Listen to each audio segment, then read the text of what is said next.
Hello, everyone.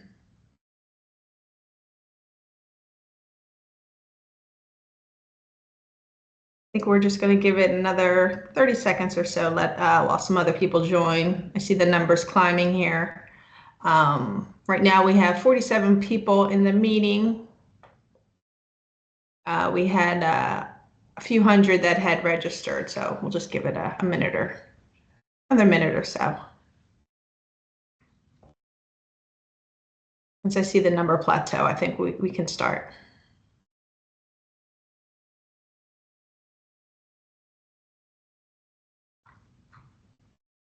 While we're waiting for others to join, I just want to say, number one, obviously, thank you for everybody taking the time out to join us.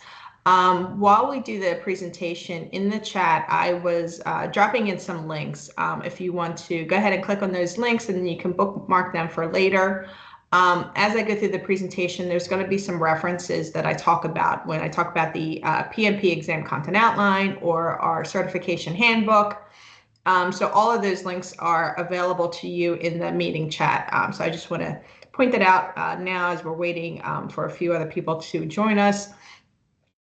There's also a FAQ, frequently asked question link in there, and a blog that was written by our Vice President of Certification. Again, that talks about, like, how should I prepare for the PMP examination? So she reinforces a lot of the topics that we're going to talk about in this meeting. Someone says there's an echo.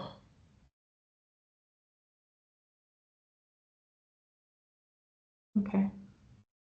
I see everyone's muted, so usually I know that the echo comes out. If you're not on mute, if you can go on mute.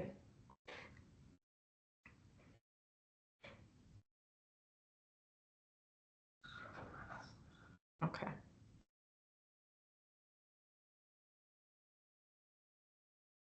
All right. We want to go ahead and get started. Of course. Tina, thank you so much for taking time out to run through this workshop with this cohort. Thanks, everyone, and welcome. Thanks for joining us today for the How to Complete Your Application workshop. Whether you're just getting started on your PMP or you've already started, your PMP application, or you've already started, you are in the right place. So just checking that everyone is in the right meeting. So my name is Dolapo Adeyemi, and I'm thrilled to host the session alongside Tina, who is our expert from PMI. She knows the certification process inside out, so you are in good hands. And our goal for today is very simple: to help you move from where you're at in your journey and help you submit your application with confidence. We'll walk you through the process step by step. I think she will go through an initial presentation for about 20 minutes, and then we'll go into Q&As, because I'm sure you're bursting with questions. I can already see the questions in the Q&A section here. But if you have any questions, again, just keep dropping them as they come to mind, and we will go through the Q&A at the end of Tina's presentation. She's also shared some tips on the chat as well, so that should help you get started. So I have nothing else to say apart from, get comfy, grab a notepad if you need one, and yeah, let's get you one step closer to becoming a PMP. All right. Over to you, Tina. Yeah. Thank you. Thank you. So I just want to point out, as I'm going through the presentation, I'm not going to be able to see the meeting chat. So we're going to focus 20 minutes, 30 minutes. I think it should just only take 20 on the actual presentation. And then we'll go back and go through the chat and try to answer everyone's questions. So with that, let me share my screen.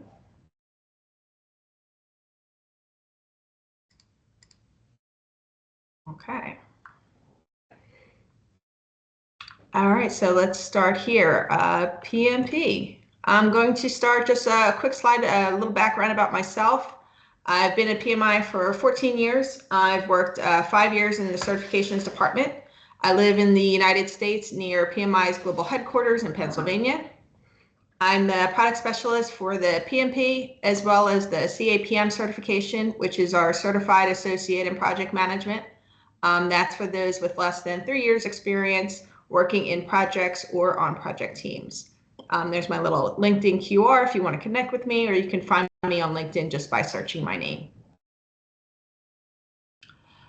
So the format of the presentation, I'm going to talk a little bit why earn a project management professional certification. Before we get into the actual application process, we just want to reinforce the importance and make sure you understand, why is it so important for, those who are looking to lead and manage projects, for them to earn the PMP. So first, we talk about the why. So why earn a PMP? Well, the PMP certification proves you have the project leadership and expertise in any ways of working, whether it's predictive, hybrid, or agile. It demonstrates your ability to lead projects without being tied to any specific industry or a geographic location. And it's good to note that our research shows that those with the PMP certification reported higher median salaries than those without the PMP, on average 33% higher on average across our 21 countries surveyed. By the numbers, we have over 1.6 million active certification holders worldwide, making it PMI's #1 certification. And the PMP certification just celebrated its 40th anniversary last year.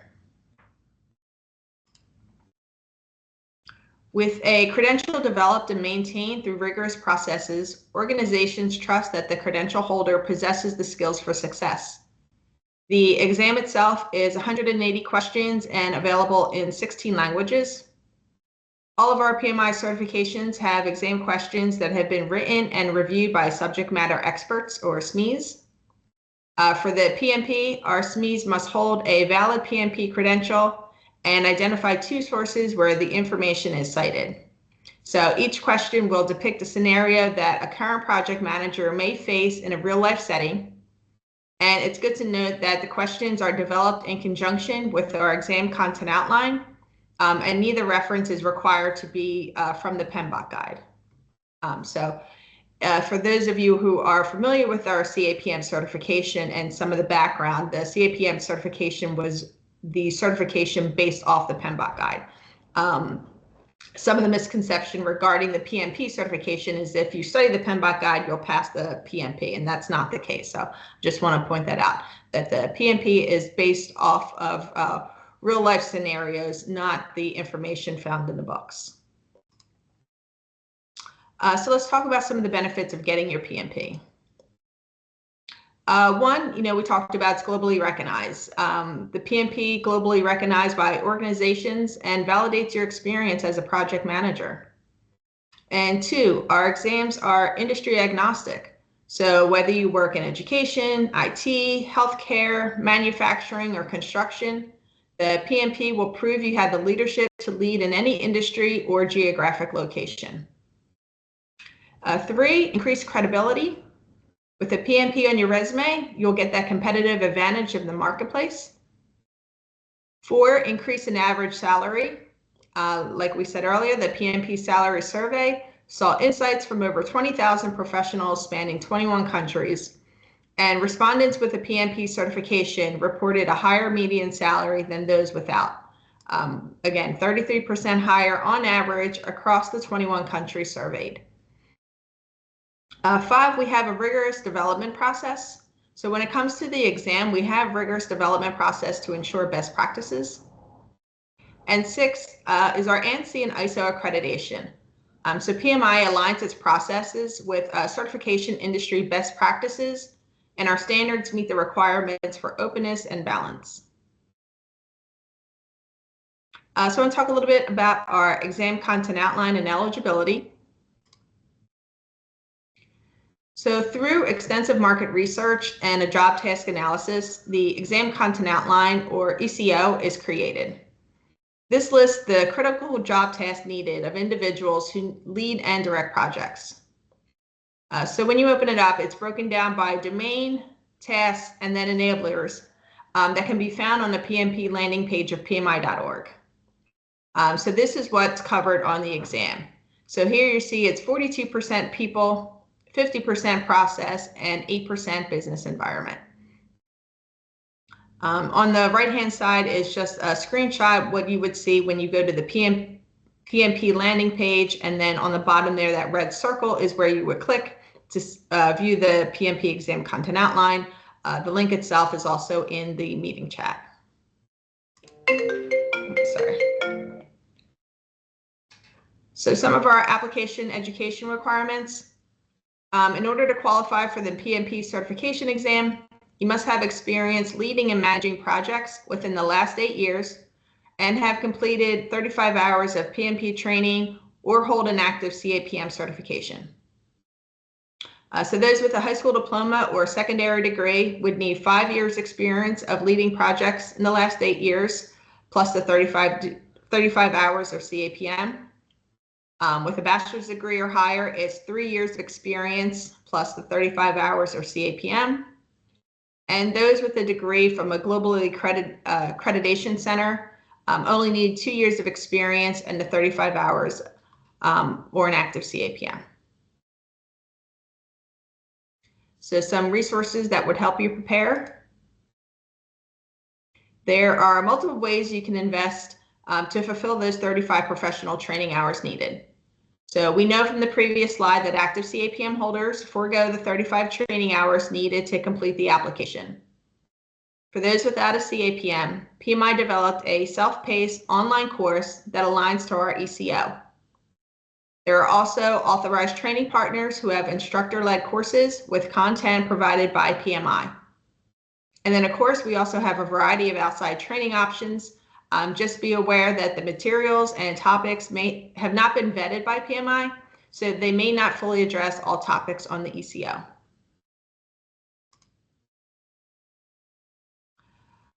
We also want to point out that we do have a product called Study Hall.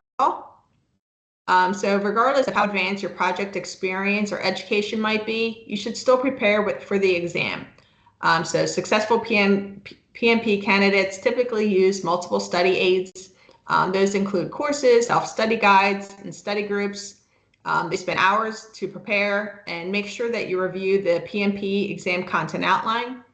Also, leave yourself plenty of prep time before the day that you take the exam. So for Study Hall, it is our subscription-based digital learning tool. It offers practice questions, gamified activities, and tries to make studying effective and enjoyable. So it would be an app that you download on your phone. You would go ahead and enter your exam date. It would create a learning plan and set knowledge goals for you based on your time frame. So the main dashboard would include an exam day countdown, a calendar, some guided learning plan, a game center. It also includes a full-length and mini exams with solutions, rationales, and references. So depending on what type of subscription you wanted, they would include those the mini exams. And then once you start answering the questions, if you get it wrong, it would tell you why you answered the wrong, why the reason the right answer is the right answer, and then would help you progress through the app. So a lot of questions that we get in regards to when it's time to sign up for the exam is, do I need to be a member? No, you do not need to be a PMI member to take any of our exams, but members do receive free downloads like our PMBOK guide and other standards, as well as free access to PMI Infinity, which is our new AI resource. With a PMI membership, you're joining a global community while gaining access to thought leadership. When you're ready, getting certified is easier than ever. From the date of the application approval, you'll have 1 year to schedule and take your exam. You can take the exam up to 3 times during the 1 year period. So candidates can take their certification exam from home or office with 24-hour testing options to accommodate even the most demanding schedules. So during the schedule process, which you'll see in one of the later slides, you'll have the opportunity to choose the language in which you prefer to take your exam, and you can also choose where you'd like to take your exam, whether you want to do it online or in a testing center.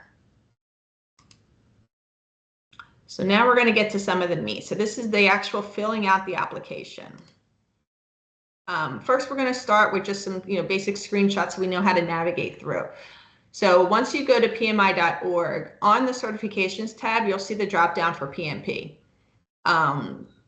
There you'll see the tabs that are going to walk you through the path as well as give you information on how to prepare. Once you review the page and verify that you meet the requirements, you can click on that Apply Now button, which is circled here in the red. Once you click Apply, you'll log in with your existing PMI account or create a free one. This will capture your information and you'll be able to track your application on your My PMI dashboard. Before you begin, you're going to want to gather your application materials. So think about the application, think about the projects that you've led, where you've worked, your role with your responsibilities, the duration of the projects, the training that you've completed, the institutions you've attended, the courses you've completed. And once you have that information, then, once you begin, you can go ahead and start entering the information, but you can take your time. The application itself is save as you go.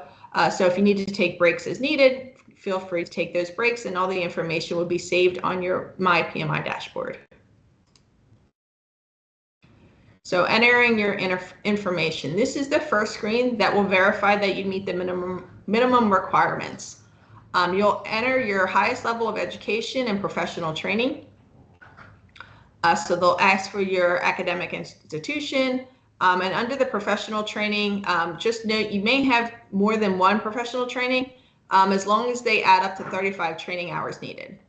So for example, I took a course on Google. It was the Grow with Google course, and some of them were 7 hours here and 21 hours there and 4 hours here. So you can take multiple courses throughout as long as they cover the topics and as long as they all add up to 35.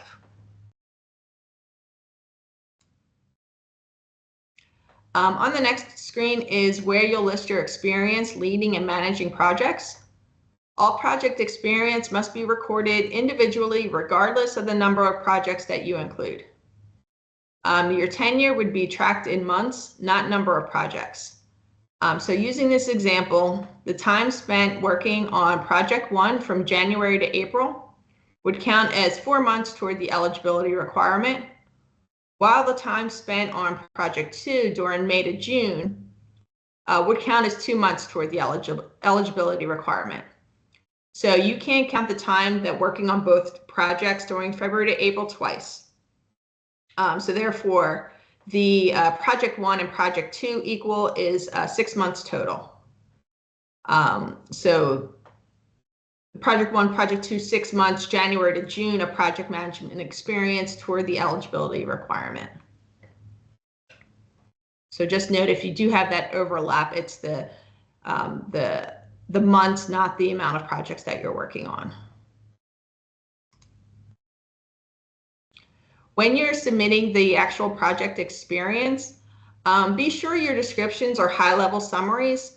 What you don't want to include are routine and operational or administrative tasks and responsibilities. The most important part is listing your role and responsibility in managing or leading the project. So if you need to, go back and look at your resume, look at LinkedIn, and see what your contribution was to the project.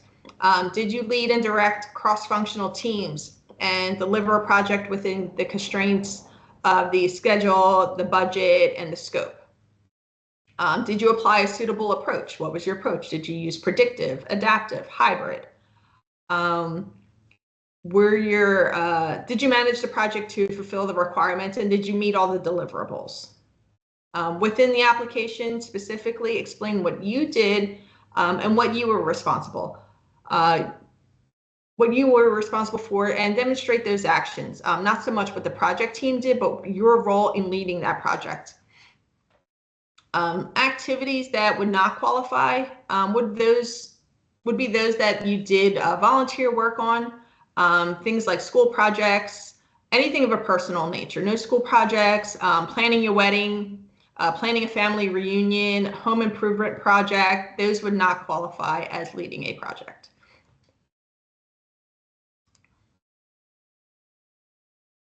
So once you have gone through and you entered your education, your training details, your project experience, next you would select where you intend to take your exam, as well as the name as it appears on your government issued ID.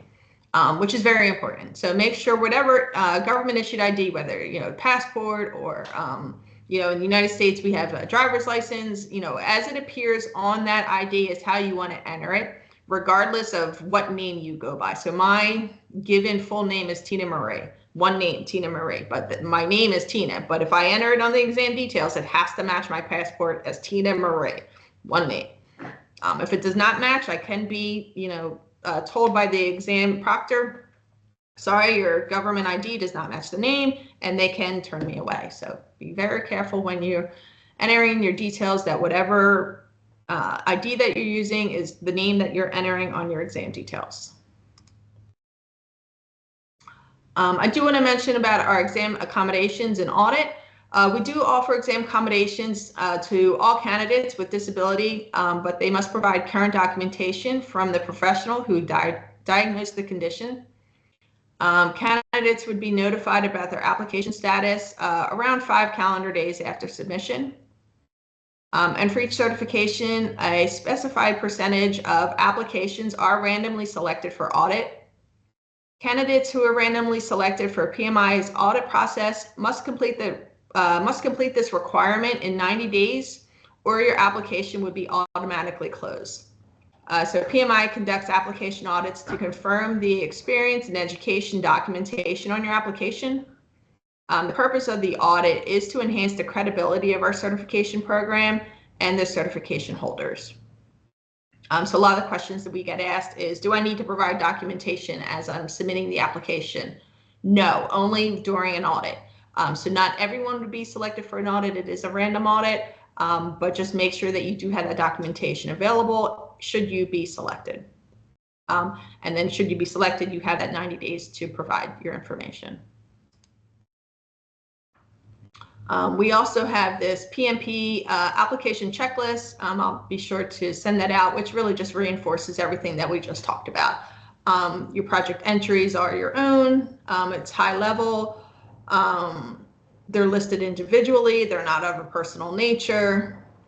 And they weren't routine, operational, or administrative. So once you go through and, you've submitted the application, you've gotten the email, hey, thank you, we've accepted your application. You'll also get the email, now you're ready to schedule your exam. So from the date of the application approval, you'll have 1 year to schedule and take your exam. You can take the exam up to 3 times during that 1 year period. Candidates can take the PMP certification exam from their home or office with 24-hour testing options to accommodate most demanding schedules. And again, we said it's available in 16 languages. During the scheduling process, you'll have the opportunity to choose the language in which you would prefer to take your exam. So the screenshot here is looking at a My PMI dashboard. It's actually maybe my PMI dashboard. And that purple icon is where you would click to just say, oh, schedule your exam. And you see it has that countdown. It says, eligibility start date with your end date. And we'll tell you, you have 3 attempts. So should you go through the exam process and the first time, unfortunately, do not pass, then it would just say, okay, now you have 2 attempts remaining and you must take them by this date. So your dashboard is really going to keep you up to date with your application and your scheduling process. Once you click on schedule your exam, you're going to be redirected to Pearson VUE site. This is where they'll ask you where you want to take your exam, whether it's in a test center or if you want to take it online. If you choose to take the exam in person at a test center, be sure to bring your government issued ID, and there will be video links in here for you to watch to make sure what to know and what to expect on the day of testing. You really make sure click that link and just relieve some of the anxiety of what to know, what to expect. Same goes for if you decide to do it online proctored. So for those who find it more convenient to test at home, one, you're going to run a systems test to review all the provided links. You're going to look at the provided links to make sure you have an acceptable space. You're going to want to know what to expect. So for instance, if you choose to test at home, you must be in a well-lit private location away from all your other members of your household. Your computer must have a webcam where you'll be recorded and monitored during the exam. So again, a great way to alleviate any stress is watch the videos on what to expect. There certain things you may not think of that, the proctor may say, like, number one, you may not have a smartwatch, take off your watch. For me, number two, I have long hair. I have to make sure that I show that I don't have anything in my ears. There's a whole systems and whole checks and balances that you'll go through during the online proctored portion. So watch the video and it will tell you everything that you need to know prior. So for a testing in a computer-based test center, if that's what you decide to do, you can put in your address to find the test center that's closest to you. Also be sure to click on the test center information for specific information about that location, such as directions and parking. And then once you've selected your location, you can choose the preferred date and time. It will bring up a little calendar, and then you just choose the date and time that's most convenient for you. And that brings us, we're getting close to the end, celebrating your success. Once you pass the exam, you can proudly list yourself as a certification holder on your social profiles, your email signatures, and other platforms, with a digital badge to help you visually display your accomplishment. Now I'm going to hit escape just so I can see some answers, and we're going to play a little game of test your knowledge. All right. Everyone, I think, can still see my screen, right? And let's see, next screen.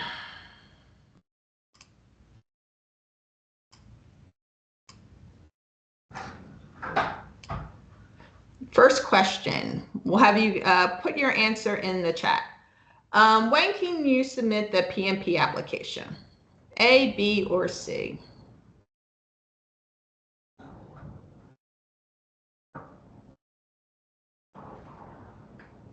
We have C, C, C.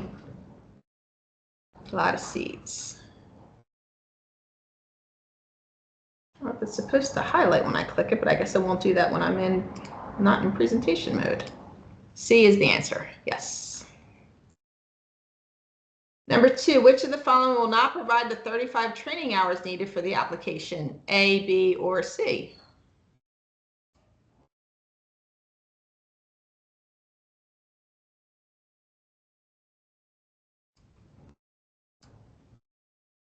That answer is also C, PMI Study Hall. It's a mobile app to help you study, but will not provide the 35 training hours. Do not include that on the application. Third question, how many hours of project management experience do you need to apply for the PMP? A, B, or C?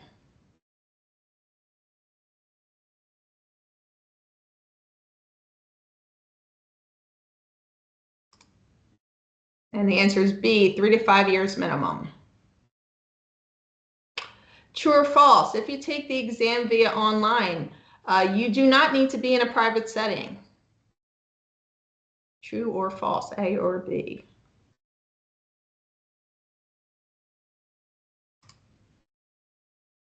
That is false. You do need to be in a private setting. I heard of a story where a woman celebrated her success and her husband came running into, honey, what happened? What happened? And the proctor shut it down. He came running in just as she got her, congratulations, you passed. She passed and everything worked out great, but the proctor said, oh no, someone ran into your camera and your line of sight, and they had to, go back and fix it. Sometimes they don't even want dogs walking in the background, so be careful. What are the steps you should take before you fill out the PMP application? A, B, C, or D?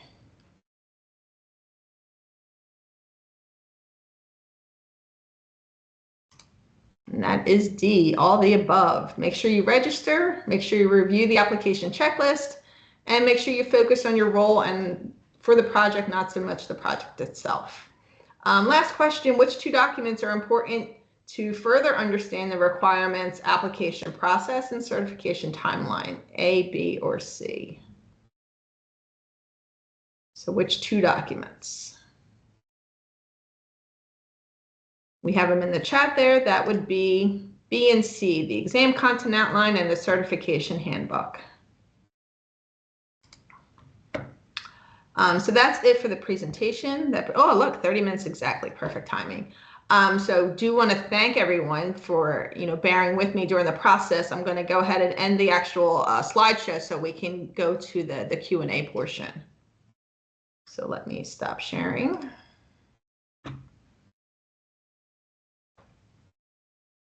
All right, Q&A.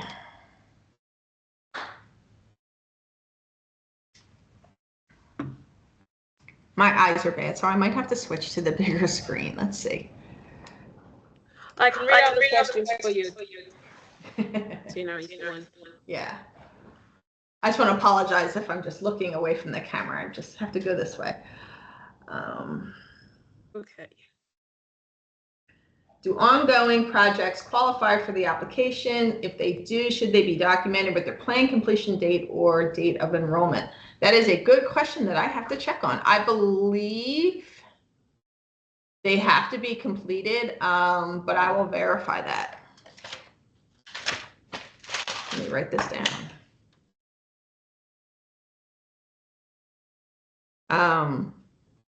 By definition alone of what is a project, it's, a short-term endeavor. I believe that it has to be something that has been completed because of, on time, on budget. One of the, not that we're looking at whether or not you went over budget, but it's one of the things that you're going to be asked during the application process. So if the budget keeps moving as the project grows, I don't know if an ongoing project is something that you can add, but I will ask and get back. Do projects have to be ongoing? All right. Will the slides be available for download? Yes, I will send out the PDF of the slides. Will the session be recorded? I believe it is recorded, yeah. What else do we have? Do each exam attempt have an individual cost, or once you purchase the exam, you automatically have 3 attempts? No, every exam will have additional cost to it, but it's a separate cost. So you'll have your individual first exam cost, and then there will be a retake fee. Off the top of my head, I don't know the different pricing, but there is an exam retake fee for every failure. Or every reattempt. Does the position in the company matter in the project listed in the application? I was a system analyst. I've worked on one, but fulfilled the PM role. No, I don't think that your title will really stipulate, as far as the application. Now, they may audit you because of the title. They may want to see the documentation regarding it. But I don't think that, because, for myself, I'm a product specialist, but I've led some projects myself. I'm not a project manager. I work on products, not projects. So I don't know if the title is not going to be the defining factor of you failing the application. It's really going to be your role on managing and leading that project. What happens if you don't pass on your 3rd try? That I have to look up, and I believe it's in our FAQ, but I think there is a waiting period for you to be able to apply again. What happens after 3rd?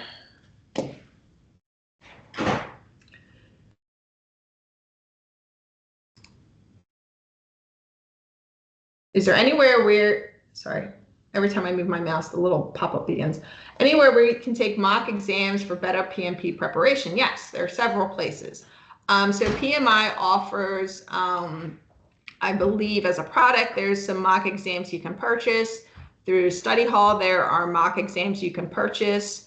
And I believe for free, you can go to ChatGPT and there's a PMP exam simulator. So for the least expensive option, ChatGPT actually now offers a PMP exam simulator. But for if you want the actual experience of what it's like to sit, for 3 hours and do all the questions, you can purchase some off PMI, and again, you can go through the Study Hall app, which is an inexpensive way to go through the exam process. Being part of a large project team, would this be qualified to complete the application? And again, Zafar, it's not so much your title, but what you did to lead and manage those projects. So if you're part of a project team, but you weren't leading it, then your application would get flagged for review. For the PMP exam, we're really looking for those that are leading and managing the projects, not so much those that are on the project team. And I do want to point out, if there's people on this call who are saying it, maybe saying to themselves, okay, well, I sat on the project team, but I wasn't leading and managing the project. And you want to think, oh, well, in the next few years, I believe I will be ready for the PMP application. Look at the requirements for our CAPM certification, our Certified Associate in Project Management. You need no experience in leading and managing. The CAPM requirements are 0 to 3 years working on project teams. That is the recommended audience for that certification. So if you're looking at the PMP and you're going through the application and requirements and it doesn't sound like you may not meet those requirements, look at the CAPM as an alternative option. And then what happens is, once you become a CAPM certification holder and you apply for the PMP, your CAPM now waives those 35 training hours that we talked about.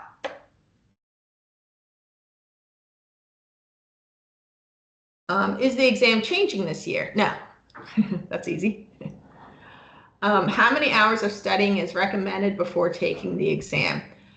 I think it varies person to person, and in the chat, I dropped in a blog from Sierra Hamptons, who's our VP of certification. From some of the customer interviews that I've talked to, they will tell me that they do about like 2 hours per day for about 2 to 3 months leading up to the exam. So they do their training hours, there's 35 hours plus an additional 2 to 3 months of studying leading up to the exam. It's a very, rigorous exam. So, many people, they don't take it lightly, and the cost associated with it. You don't want to spend all the money, take it too lightly, and then have to go through the process of retaking the exam and doing the new exam fee and the whole process of it. So as far as studying hours, I don't have an exact number, but from the people that I talk to, they tell me, a few hours per day. They may give themselves, 1 or 2 days off, but a few hours per day for the, probably, 8 to 10 weeks leading up to the exam.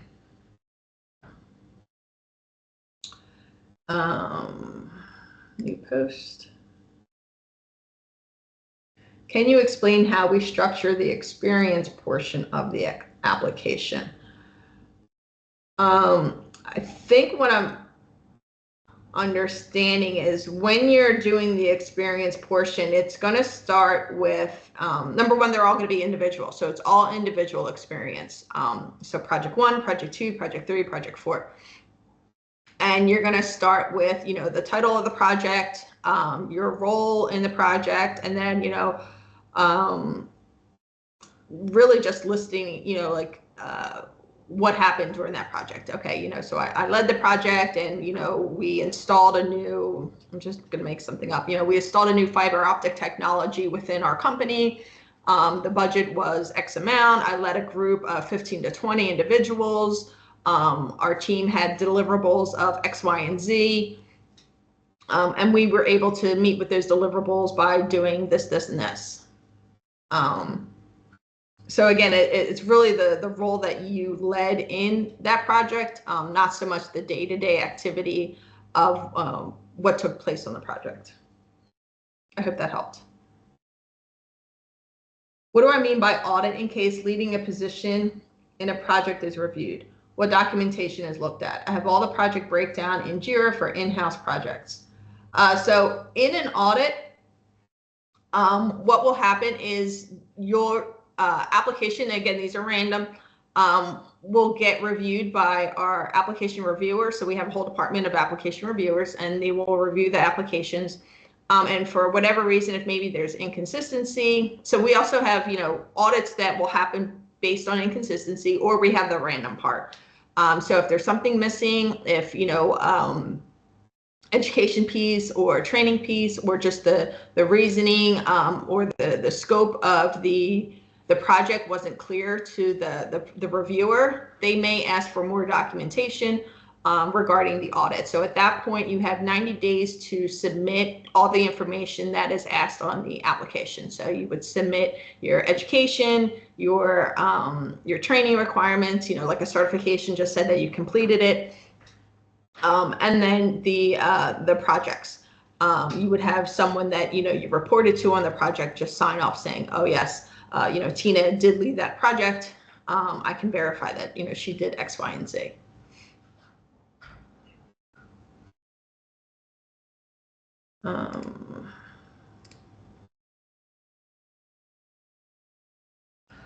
Someone says, so in terms of structuring the experience, can it be paragraphs rather than bullet points of each stage of the project? Yes, it could be paragraphs other than bullet points, whatever you're more comfortable with. I don't know how many characters. I probably should know off the top of my hand. I'm sure there's probably a certain amount of characters within that box. So, as you go through, whatever you find easier. Could you suggest some more free paid courses which will help us prepare? I feel like I don't know if I'm allowed to, only because they're products that aren't PMI. Really just search. You could just do a PMP exam prep is the easiest way. So we have within our PMI website, on that PMP landing page, if you scroll down, it'll say ways to prepare. It will offer you the PMI products, which would be our authorized training partners. It'll be our PMP on-demand prep course that has been vetted and created by PMI. So that it's based off of our exam content outline. Any of the third-party outside ones that you may find within a Google search, is going to be based off of their preparation and how they decided to create the course. So it's nothing that's been vetted by PMI. So that's when, we put that little slide up. It just says, buyer beware. The course may meet all the requirements, but it hasn't been created by PMI. And that's why, it's more cost efficient that way.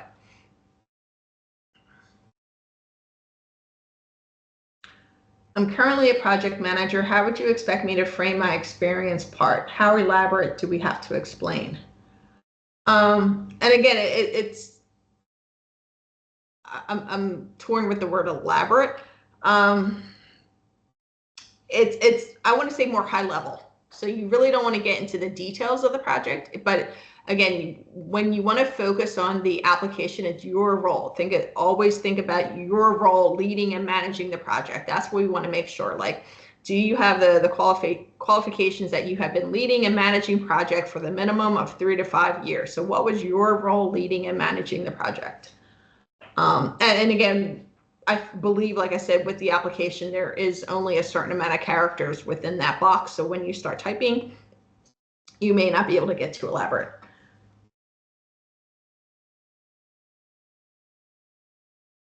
I want to appear in the PMP exam in June, July. Is that enough time to prepare from the PEM box?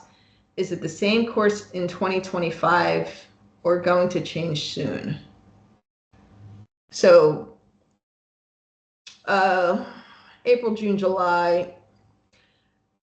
And I can't, so Conwell, I don't know if I can answer based off your background. You may have all the experience with leading and managing, obviously more than I would. So the PMP is based off, it's an experience-based exam, right? And your studying is going to be off some of the PMBOK lexicons and the terminology that PMI uses that aligns with just industry standards. So I don't want you to strictly study the PMBOK guide because the exam questions are based off of experiences that other PMPs have had during their time of leading and managing those projects. So like I said, through, just interviews and surveys that we've done with other successful, PMP candidates, they say, 2 to 3 months of studying leading up to the exam, a few hours a day. So whatever time that you can set aside for yourself, giving yourself enough time to take the exam, to make sure that that fits in with your work-life balance. Don't burn out trying to get it all done. But again, at the same time, if you want to get it done before something big else happens within your life and try to do it now, then do it now. For me, if I'm studying for exam, I want to be able to take the prep course and then take the exam within like a month or two while everything is still fresh in my brain. Let's see what else we have in here. I want to make sure I don't miss anything. We have 14 minutes left.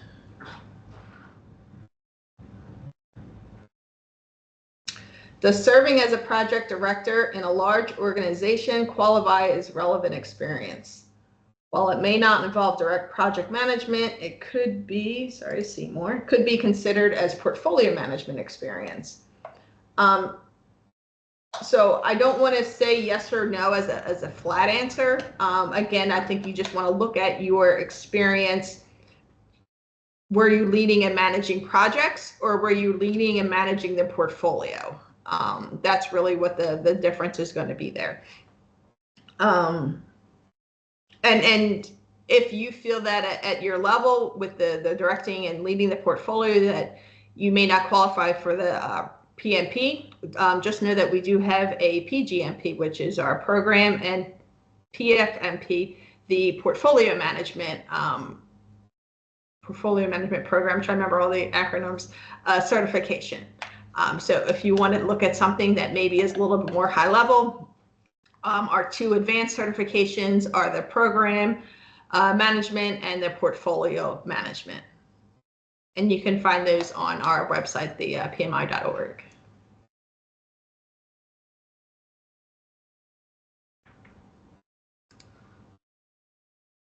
If someone is selected for an audit, what type of evidence is required? In some instances, the company might have been acquired, the managers and colleagues that would verify you in a project may have retired. That is a very good question that I have to get clarity on. From my understanding, that it would be that you have to go back to some of the people that can verify your role within the project. I don't know in the instance of this person has moved on, what happens after that. So that's the clarity that I would need to get from our team. So what happens when they move on?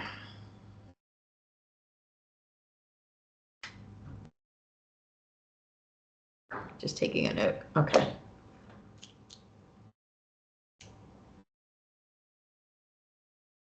I think there are some questions in the chat as well. Do you want to check? Yeah. Sure. In the chat. Thank you.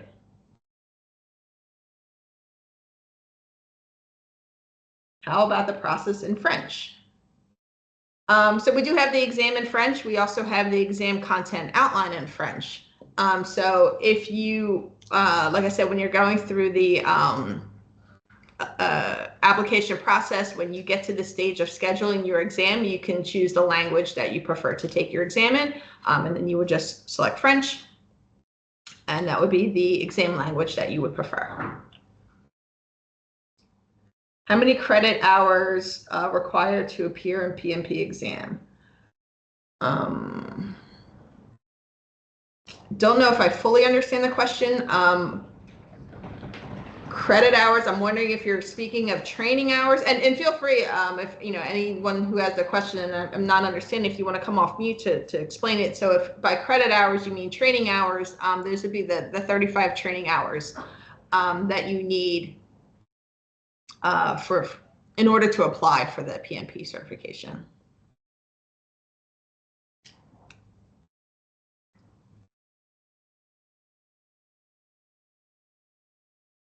Is it necessary to add a copy of your job description to show specific experience? No, I don't even think you can. During the application process, I don't think there is like an upload during that point. I think it's just everything that you can fit within that text box. So no, you do not need to upload your job description. Our classes on Udemy count towards the 35 hours. Yes. So Udemy does offer that as one of our, outside vendors. It's a third party. So yes, there are plenty of instructors on Udemy, and plenty of those instructors are also PMP certification holders that you could take that offer PMP training. Is there a timeline between the 35-hour training and exams that needs to be considered? No, I don't think it's explicitly written anywhere that if you took training last year and you're going to put it on the application that it would be denied. I believe it's all, you just want to make sure that it's still relevant. Just know the last time our PMP exam was updated was in 2021. So January of 2021, the PMP exam was updated. So any training that you took prior to that just may not cover the same topics. So just be aware of that. If you took training prior to 2021, it would just be topics on the old exam. How much of the gap between projects would be acceptable? So if you completed the project in 2022, had a gap in 23, started a project in 2024, yeah, so that's fine. So it's within 8 consecutive years. So as long as you've been leading and managing within the past 8 consecutive years, you'll be fine. There can be gaps as long as it's within 8 years.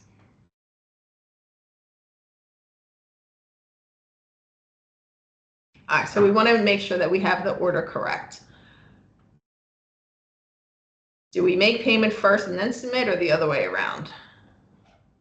No, you submit first and then you'll make the payment. So you're going to submit, you're going to get approved, you're going to make the payment, and then you're going to schedule.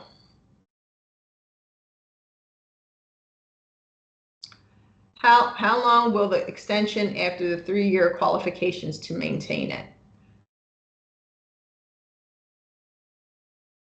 Oh, I think I understand this question. So once you earn your certification, there is a maintenance process. So the certification is valid for 3 years. And then you enter into our certification renewal program.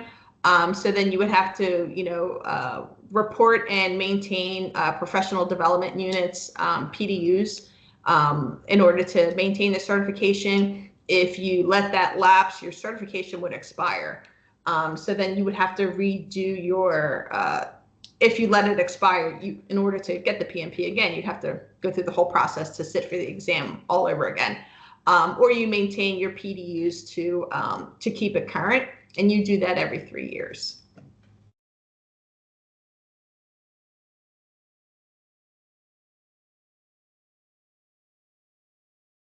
Is there a tick box for in progress where you enter your start and finish dates for your project? Good question. I don't have the application memorized, so I don't think there is. I believe it's just time, like dates. But that also ties back into the other person's question is, do projects have to be ongoing?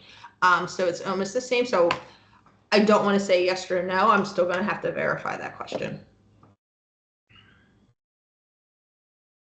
I have a master's in project management degree. Do I still need leading project experience? Yes. The experience is what makes the PMP different from the CAPM certification, where CAPM you need no experience leading and managing projects or even working on projects. The PMP you need 3 to 5 years leading and managing projects. But actually, you do bring a good point up with the master's degree in project management. Those hours that you spent getting your degree program can be counted towards the 35 hours of training. So, if you took courses in college and you have your master's and the course, on time, scope, budget, you can log that as your 35 training hours for the application portion. How do I check if master's degree is GAC accredited? I can put a list. There is a list that we have of GAC accredited schools. I believe it's also on our website. Like if you go to pmi.org and you go to our search bar, just put in GAC, it will bring you to the GAC website or landing page that will list all of the GAC accredited schools. And I don't want to make it we have 5 minutes. Don't want to make it as a promise, but I also believe is when you're typing in the application and you're typing in the name of the school, if it's a GAC school, it will just show up in the drop down. But I don't want to make that promise. But I do know that we do, like if you go to the landing page in the search bar, you can type in GAC and it'll bring you to that landing page. Oh, someone answered it for me, PMP website. What's the pass mark for PMP final exams? We actually don't give that information out, but that's a good question. Can you use individual activities, interventions with your overall project implementation to document your project experience? I don't know if I fully understand that. John, if you want to come off and explain, can you use if not, John, I can just move on. Do you advise for or against using AI to help create high summaries for the application? I usually advise against. I think as we progress within our applications and reviewing of the applications, I think probably using AI may get flagged. At the same time, I'm not in that department, so I don't know what technology they use to review the applications.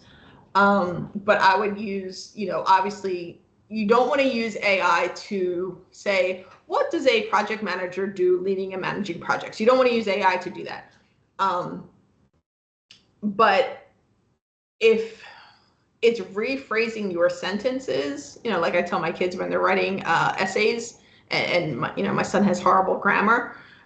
If you're just rewriting your sentences to maybe be more concise, I don't know what the rule is on that, but I would not use AI to ask them to fill out your application in completion. I believe that would automatically throw up a big red flag. If I'm selected for an audit, what kind of information would be required? Would a letter from the manager or an engineering manager suffice? I believe the information that they're looking for is someone that would validate your experience working on the project. So it would have to be someone that knows what your job role was on that project. Andrew Ramadell, yes, his PDU courses count.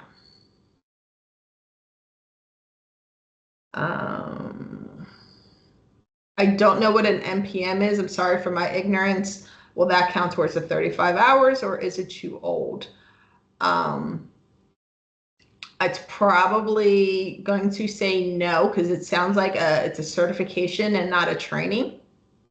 Oh, Master's in Project Management. I'm sorry. I just realized what that is.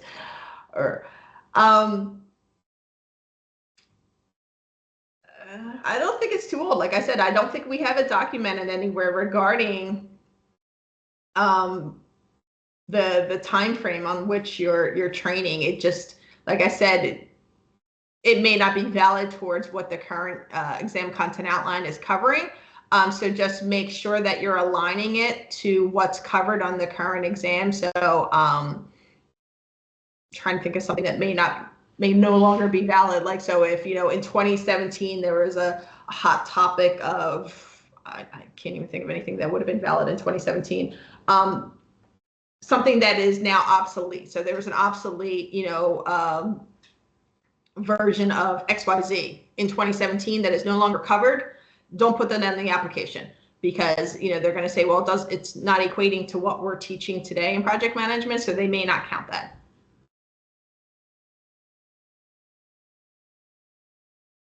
And someone said, I lost my connection. Can I rejoin? Unfortunately, no, because we're going to end this in about a minute.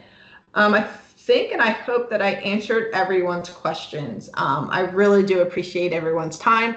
Like I said, we will send out the slides through the chat, or we'll find a way to get this out. The recording is out there.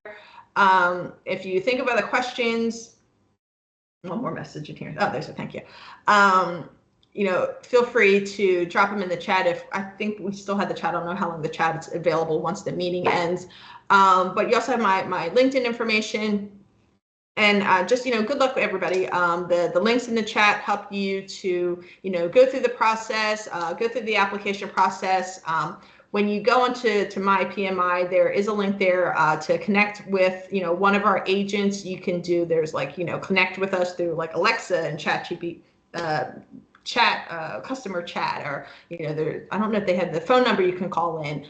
So there's several ways to get in touch with our customer service reps. And they can also help you through this entire process. So if there's anything that hasn't been answered here, feel free to reach out to our excellent customer service, and they can help you with any questions you may have. Thank you.